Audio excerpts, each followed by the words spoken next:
Belum ada yang nongol ya? Itu udah. Baru 2, Masya Allah.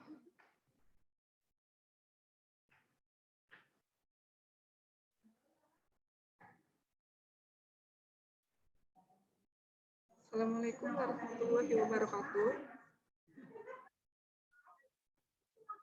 Baru berapa orang ini yang hadir? Baru bentar ya.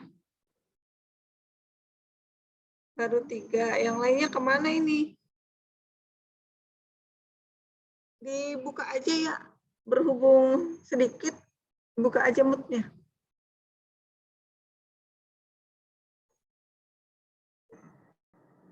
Ya, Bu. Sok. Nyalakan aja ya. Nggak usah di-mute. Nyalakan aja. Alicia, dinyalakan saja suaranya. Iya, Bu. Nah, Isna. Baru ada 4 peserta ya. 3 peserta, 4 dengan Ibu. Sambil menunggu teman yang lainnya, karena waktunya sudah berjalan, kita mulai saja ya. Untuk Aprianto, Alicia, dan Isna, sebelumnya Ibu ucapkan terima kasih banyak karena sudah mengikuti Zoom mata pelajaran Bahasa Indonesia ya. Sebelumnya, Assalamualaikum warahmatullahi wabarakatuh. Bu, patah suara ya, Bu. Gimana? Suaranya kenapa? Apri? Kenapa, Apri? Kedengeran nggak suaranya? Suaranya Ibu kedengeran nggak? Gakrek, Bu. Patah-patah suara. Oh, patah-patah. Kamu pengennya patah-patah terus ya? Yang lainnya? Patah-patah suaranya, Bu. Suaranya mungkin sinyalnya kali ya. Padahal di sini udah jelas tuh. Tadi teman kalian ngomong juga kedengaran di telinga Ibu sangat jelas. Mungkin sinyalnya ya. Kedengaran. Udah. Kita mulai saja. Gimana keadaan kalian? Kabar kalian sehat? Sehat? Semoga kalian selalu dalam keadaan sehat ya, supaya kalian bisa mengikuti Zoom setiap harinya. Dan berdoa, mudah-mudahan disegerakan kita bisa tatap muka ya. Kemarin, langsung saja ya, kemarin kalian sudah belajar dengan Pak Sutarno mengenai bab 1 ya, bab 1 mengenai laporan hasil observasi. Dan alhamdulillah bab 1 sudah tuntas. Untuk penugasan, terutama jurusan TB ya, TB1 dan TB2 kelas 10, maka dilihat Ibu sudah kirim materi dan untuk penugasannya nanti Ibu kirimkan juga. Nanti ada tugas untuk membuat sebuah laporan hasil observasi. Nanti bisa dikirim ke Classroom ya. Yang belum gabung Classroom, segera gabung Classroom. Kemarin bab 1 sudah tuntas, sekarang kita memasuki bab yang kedua, yaitu mengenai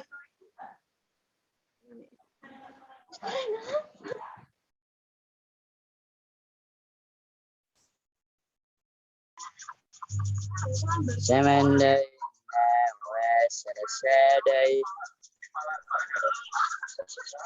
Sesame. Oh.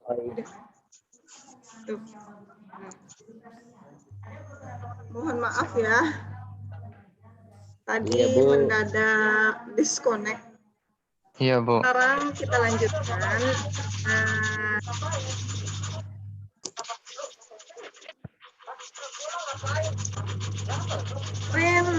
Sudah ya, sudah selesai laporan hasil observasi. Sekarang masuk ke bab 2 mengenai mengungkapkan kritikan lewat senyuman.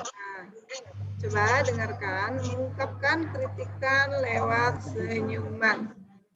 Jadi mengkritik itu jadi tidak harus kalian sambil marah-marah ya.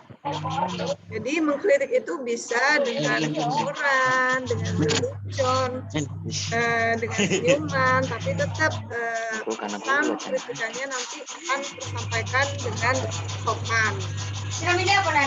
Namun sebelum kita masuk ke materi, kita pelajari dulu tujuan pembelajaran dari bab yang kedua itu apa. Karena setiap bab pasti mempunyai target dan tujuan pembelajarannya ya. Yang pertama, mengevaluasi gagasan dan pesan pada teks monolog berupa lawakan tunggal.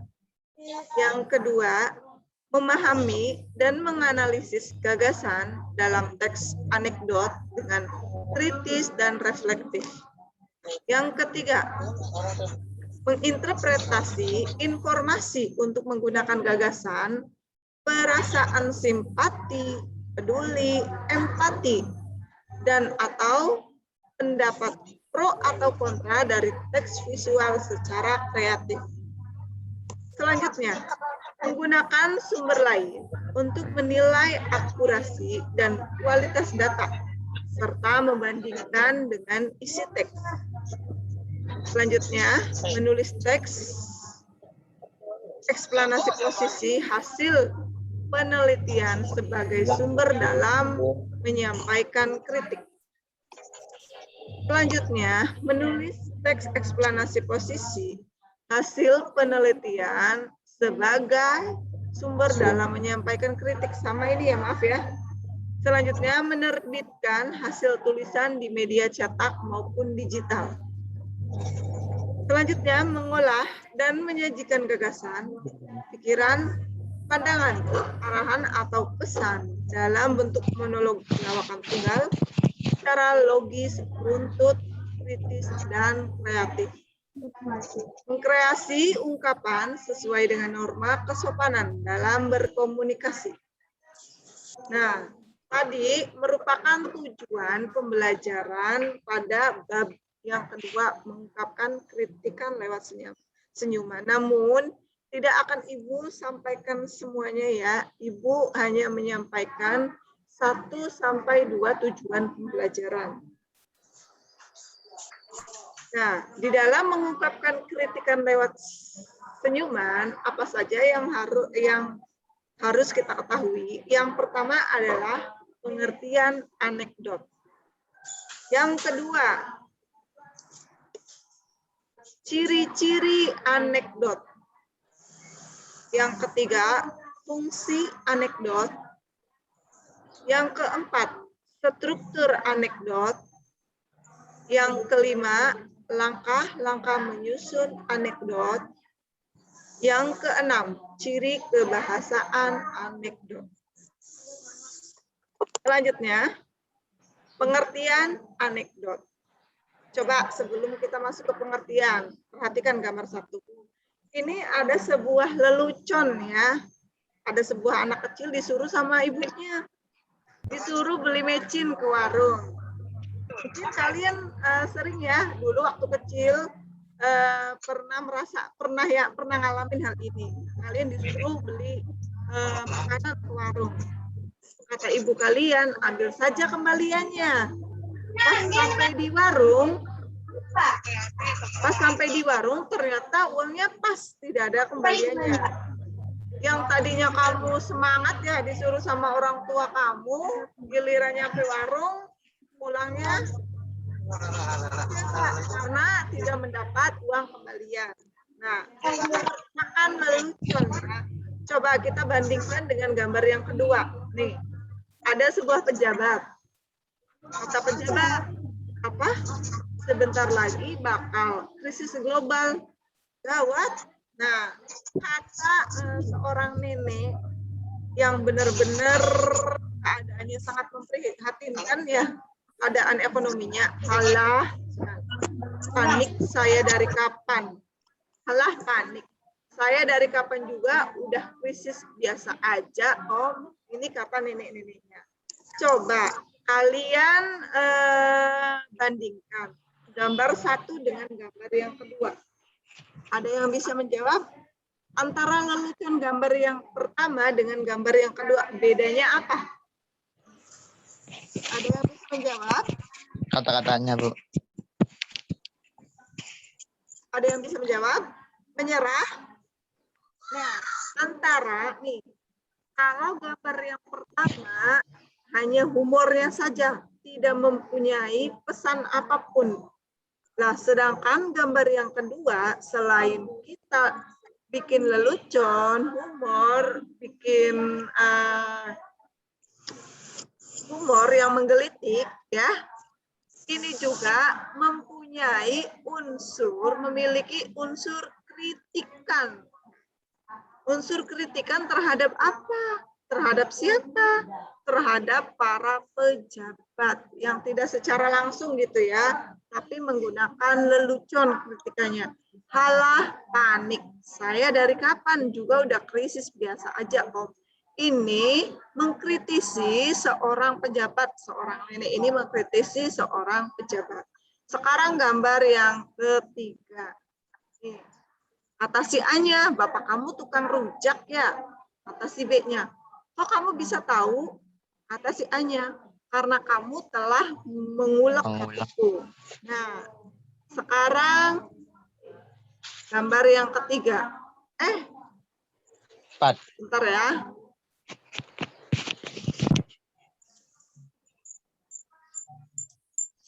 Sebentar.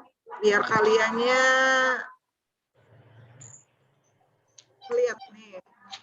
Bapak kamu politikus nih, yang gambar 4 nih ya. Bapak kamu politikus ya? Kata si P-nya, kamu kok tahu? Kata si B-nya, oh pantas. Pantas saja kamu sering ingkar janji. Coba bedakan antara gambar yang pertama dengan gambar yang ketiga dengan gambar yang keempat.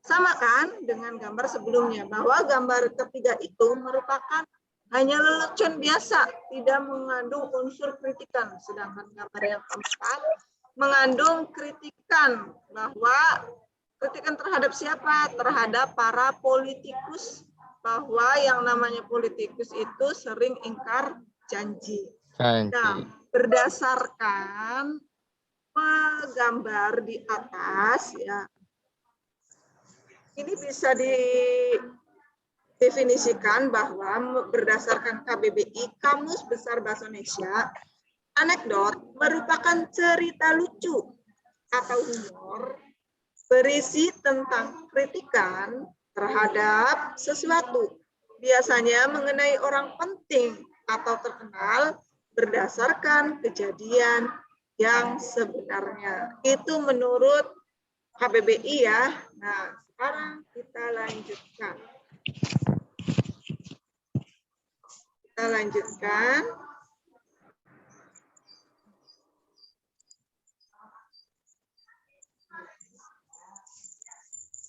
Sebentar. Tadi pengertian sudah, sekarang kita memasuki ke ciri-ciri anekdot. Ciri-ciri anekdot. Yang pertama, ada 7 ciri-ciri anekdot ya. Yang pertama itu bersifat humor atau lucu. Jadi sifat dari anekdot itu bukan hanya humor biasa ya, lelucon biasa, tetapi ada ciri-cirinya ya. Yang pertama adalah yang pastinya yang namanya anekdot itu lucu. Kemudian yang kedua menggelitik. Apa sih menggelitik? Ada yang tahu menggelitik? Bersifat menghibur. Menggelitik itu menghibur. Kemudian yang ketiga, anekdot berisi kritikan. Tadi ya, kayak seperti gambar yang tadi Ibu jelaskan, bahwa yang namanya anekdot itu ada adanya sebuah kritikan, humor, tetapi diselingi sebuah kritikan. Kemudian yang keempat, mengenai orang penting. Orang penting siapa? Bisa jadi orang penting tersebut itu adalah pejabat. Bisa jadi presiden. Bisa jadi orang yang kamu sayangi. Maksudnya itu orang tua kamu, guru kamu. Ya, itu maksud dari orang yang penting. Kemudian yang kelima, ceritanya mirip dengan dongeng. Jadi di dalam anekdot itu Kenapa di sini ada mirip dengan dongeng? Di dalam anekdot itu bukan hanya mengandung berdasarkan cerita yang berdasarkan sebenarnya atau kejadian yang nyata. Bisa jadi cerita tersebut rekaan, bukan kejadian yang nyata. Atau bisa jadi cerita tersebut merupakan kejadian yang nyata, namun dibuat lelucon atau humoran, namun di dalamnya itu mengandung unsur rekaan. Nah, contohnya saja apa? Nah, di sini ceritanya mirip dongeng. Contohnya kancil mencuri timun. Terus yang kedua contohnya putri tidur ya. Nah, dua contoh cerita tersebut merupakan dongeng, namun mempunyai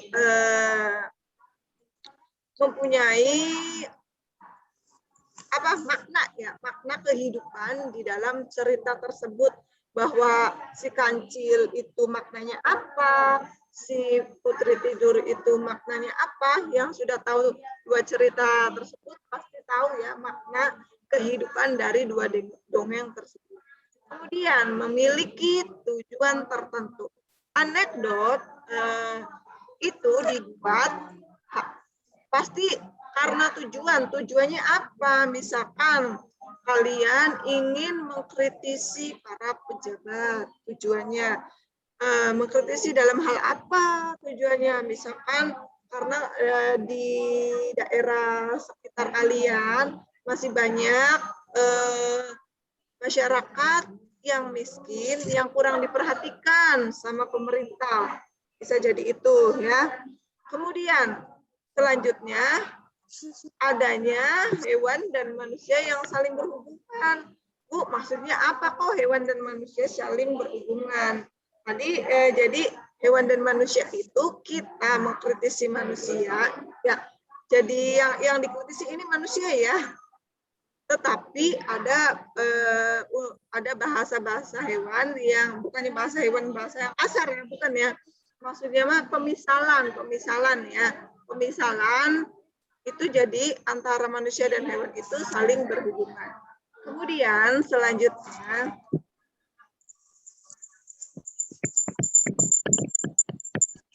nih, fungsi dari anekdot. Apa sih fungsi dari anekdot? Anekdot berfungsi untuk menyampaikan.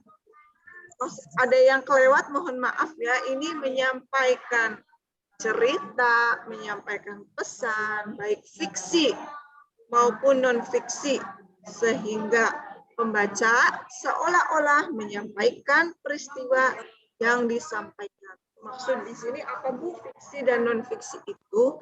Fiksi dan non-fiksi itu bisa jadi kejadian yang nyata atau hanya sebuah rekaan.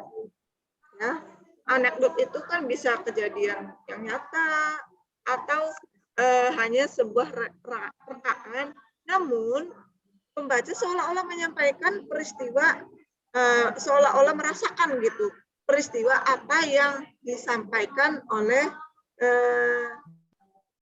pembacanya ya, oleh penulisnya, yang disampaikan oleh penulisnya. Kemudian kita lanjutkan struktur dari anekdot. Ada 5 struktur dari anekdot. Yang pertama adalah abstraksi. Abstraksi merupakan awalan dari cerita dan berfungsi memberi gambaran awal tentang cerita tersebut. Jadi yang namanya sebuah paragraf, sebuah video, sebuah pesan anekdot itu pasti mengandung 5 unsur ini. Yang pertama, abstraksi, orientasi, krisis, reaksi, juga koda. Abstraksinya apa? Awalan dari cerita dan berfungsi sebagai gambaran awal. Jadi gambaran awal kamu membuat anekdot itu apa? Intinya kamu itu mau membuat anekdot itu buat apa? Jadi kan tadi sudah Ibu jelaskan bahwa mempunyai tujuan. yang namanya anekdot itu mempunyai tujuan. Kemudian orientasi. Nah, orientasi itu merupakan latar belakang dari cerita anekdot itu. Jadi misalkan ya, abstraksi itu misalkan ada seorang ibu membawa anaknya. Nah, itu misalkan itu contoh dari abstraksi. Orientasinya contohnya seperti apa? Di sini kan dijelaskan bahwa orientasinya adalah latar belakang dari cerita anak. Misalkan anak tersebut bernama dan Hasan sudah 2 hari tidak makan, misalkan. Kemudian krisis merupakan inti dari cerita anekdot. Kenapa sih Hasan tidak makan selama 2 hari, misalkan? Karena Hasan telah melakukan kesalahan terhadap orang tuanya, yaitu membohongi orang tuanya ketika misalkan ketika sedang berangkat sekolah. Jadi misalkan anak tersebut mengakunya sekolah, ternyata sampai di sekolah tidak ada. Nah, reaksinya apa? Tanggapan terhadap cerita kritis itu apa? Reaksinya akhirnya ibu memberi hukuman terhadap si Hasan karena Hasan tidak berangkat, tidak sampai di sekolah. Koda merupakan bagian akhir dari cerita. Karena ibunya memberi hukuman, si Hasan ini merasa bersalah dirinya sudah membolos sekolah, sehingga Hasan tersebut menangis menyesali perbuatannya. Jadi ini dinamakan dengan struktur anekdot yang saling berkaitan ya, antara abstraksi, orientasi, krisis, reaksi, dan koda. Di dalam struktur ini nanti bisa dibuat sebuah cerita dari anekdot. Jadi dibikin dulu strukturnya seperti apa, nanti baru dibuat sebuah cerita. Kemudian selanjutnya langkah-langkah menyusun anekdot. Yang pertama adalah menentukan topik. Pasti ya, yang terutama adalah topik. Jadi topiknya tentang apa? Misalkan topiknya tentang pendidikan sekolah daring. Kemudian misalkan topiknya tentang politik, topiknya tentang ekonomi sosial, politiknya tentang masyarakat. Nah, kemudian dari topik tersebut kalian mencari bahan referensi. Nah, kalian sudah dapat nih, misalkan topiknya adalah topik itu apa sih Bu? Nah, topik itu merupakan ide gagasan ya, ide gagasan. Itu sama saja dengan topik ide gagasan ya. Mencari bahan referensi, bisa dari mana? Bisa dari buku, bisa dari majalah, bisa dari koran, bisa dari Google, bisa dari YouTube, dan lain sebagainya. Topiknya sudah didapat, kemudian bahan referensinya pun sudah dapat. Tinggal langkah yang ketiga, yaitu menyampaikan pesan yang akan disampaikan atau sindiran yang akan disampaikan. Jadi misalkan kamu topiknya dapat nih tentang pembelajaran tatap muka, misalkan bahan referensinya pun sudah dapat. Tinggal pesan apa yang akan disampaikan atau sindiran apa yang akan disampaikan terhadap misalkan kamu mau menyampaikan rasa kebosanan kamu terhadap sekolah di rumah, misalkan pesannya mau disampaikan kepada guru kamu atau kepada pemerintah atau kepada lembaga. Nah, kemudian menentukan unsur lucunya, unsur konyol atau unsur jengkel. Jadi selalu disertakan lelucon ya, yang namanya juga anekdot. Anekdot itu cerita lucu tetapi menyindir ya, itu namanya anekdot. Nah, nanti kalian masukkan unsur konyol, unsur lucu-lucuannya atau unsur yang jengkelnya. Kemudian selanjutnya menentukan struktur cerita berdasarkan teks anekdot. Tadi yang udah Ibu sampaikan, strukturnya apa saja. Tadi dibikin dulu abstraksinya. Kemudian yang kedua dibikin apa? Setelah abstraksi, Orientasi, tahu Bu. setelah abstraksi dibikin apa? Nanti Orientasi. Nah, kemudian selanjutnya dibikin apa? Pokoknya dari 5 tersebut bisa kamu tentukan dulu abstraksi itu apa. Jadi cerita-ceritanya ditulis dulu. Nah, kalau sudah strukturnya sudah ada, baru kamu menentukan mengembangkan teks anekdot.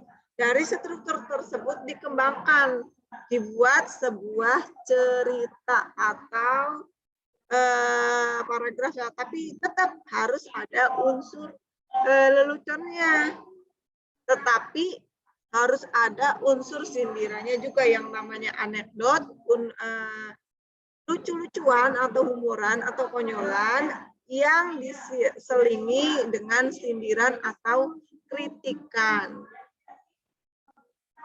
Kemudian yang terakhir, ciri kebahasaan anekdot. Ada ciri-ciri nih ya. Yang pertama adalah menggunakan keterangan waktu lampau. Maaf ya, Ibu salah ketik nih ya. Ini menggunakan keterangan waktu lampau. Contohnya apa sih keterangan waktu lampau itu? Kayak kemarin, pada suatu hari, atau pada suatu masa. Yang namanya cerita yang sekarang, misalkan kamu mau menceritakan, berarti yang namanya cerita, misalkan kamu menceritakan kan berarti sesuatu yang sudah pernah terjadi, mau diceritakan. Nah, makanya selalu menggunakan keterangan waktu lampau, bisa diselingi kemarin, pada suatu hari, pada suatu masa, dan lain-lain. Yang kedua, menggunakan konjungsi temporal. Apa sih konjungsi temporal itu? Konjungsi itu apa? Kata hubung ya konjungsi itu. Sedangkan temporal itu adalah waktu. Jadi konjungsi temporal merupakan kata penghubung yang menyatakan waktu.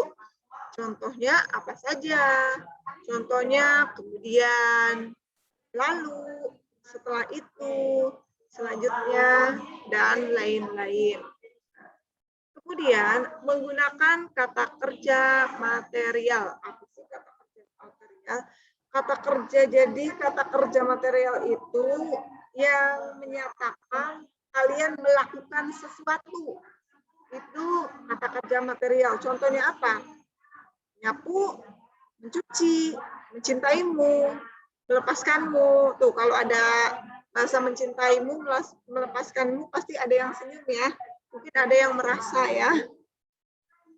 Kemudian, maksudnya mah mencintaimu itu bukan berarti mencintai sesama jenis ya, mencintai barang-barang milik kamu, misalkan HP, misalkan binatang kesayanganmu, melepaskanmu. Jadi kalau HP sudah lama terus tiba-tiba hilang, pasti kamu sedih ya.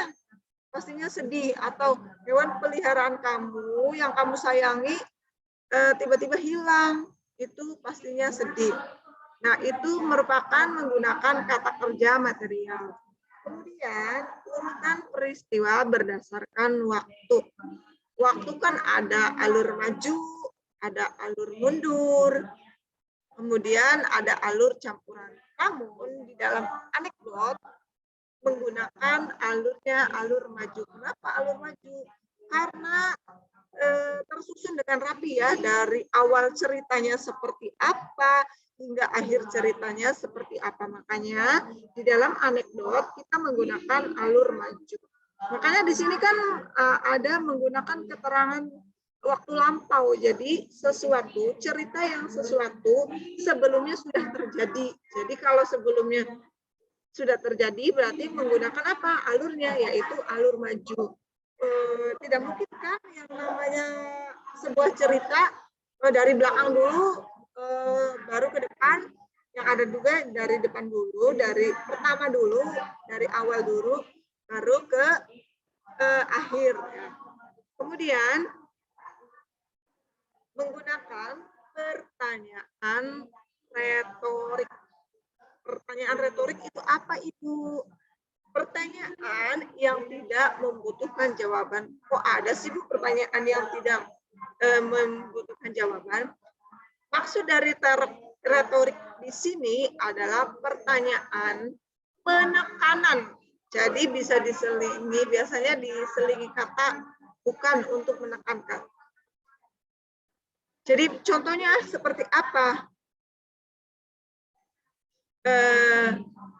Bukankah kamu sudah makan? Berarti kita tidak memerlukan jawaban ya, tidak memerlukan jawaban. Jadi contoh lainnya seperti apa lagi?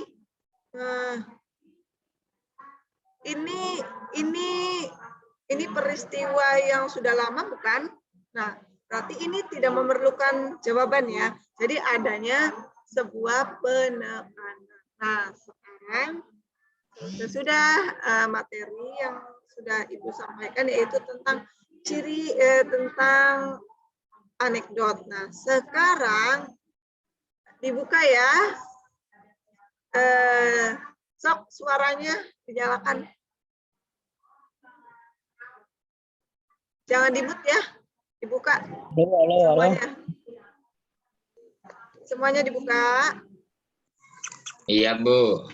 Cek. Yang hadir dari 10 TOI 2, Aprianto. Ini Rifki. Ada Yudi, dari mana ini Yudi nih? TOI 2, Bu. Yudi, nggak ada kelasnya ya? TOI 2. TOI 2. Kemudian ada Rifki Subagja dari KKR 2. Afriela Pendongnya nganjur namanya. ITB ya? Dari kelas tata busana. Oh, TKJ. Dari TKJ. Kemudian ada siapa lagi nih? Fauzia. Fauzi dari mana? Kelas apa? TKJ. TKJ juga? Ya. Ada Septiani dari TKJ 3. Kemudian Melani ya. Albin, Tio. Ini nggak ada namanya nih, siapa nih? Kemudian Taufik, Nabil. Cuman ada berapa orang ya yang ikut, tapi mudah-mudahan hanya 24 orang nih ya yang ikut ya. Tapi mudah-mudahan ke 24 siswa ini mendapatkan keberkahan ya. Amin. Karena sudah mengikuti Zoom, kalian tidak akan ikut Zoom. Takbir. Karena kalian akan menambah ilmu kalian. Yang tadinya nggak tahu apa sih kritikan lewat senyuman, bisa dipraktekkan kan di rumah. Kalau lagi jengkel sama mungkin adik kamu, sama teman kamu, bisa juga sama kebijakan orang tua kamu. Kadang ada kan orang tua yang keras gitu ya, yang tidak mau memberikan kebijakan kepada anaknya. Boleh kamu mengungkapkan kritikan lewat senyuman. Jadi nggak harus kamu marah-marah ya terhadap orang tua kamu, nggak harus mengkritik, tetapi tetap menggunakan humuran. Supaya apa? Supaya kesannya itu lebih sopan, supaya tidak ada perselisihan. Ada yang ditanyakan? Ada yang ditanyakan? Boleh, kalau yang ada yang mau bertanya, boleh dibuka. Jangan di-mute. Cukup? Kalau cukup, mungkin sampai di sini ya pembahasan dari Ibu. Nanti untuk lebih jelasnya, nanti Ibu bagikan ke Google Classroom untuk penugasannya. Tapi untuk kelas TB ya, TB 1, TB 2, pelajari yang laporan hasil observasi, nanti ada tugasnya, sudah Ibu kirim. Jangan lupa isi daftar hadir di kolom komentar ya yang sudah Ibu isi di Google Classroom. Karena tidak ada pertanyaan, mungkin Ibu cukupkan saja sampai di sini. Terima kasih atas waktunya. Billahi taufiq wal hidayah. Wassalamualaikum warahmatullahi wabarakatuh. Waalaikumsalam. Waalaikumsalam warahmatullahi wabarakatuh.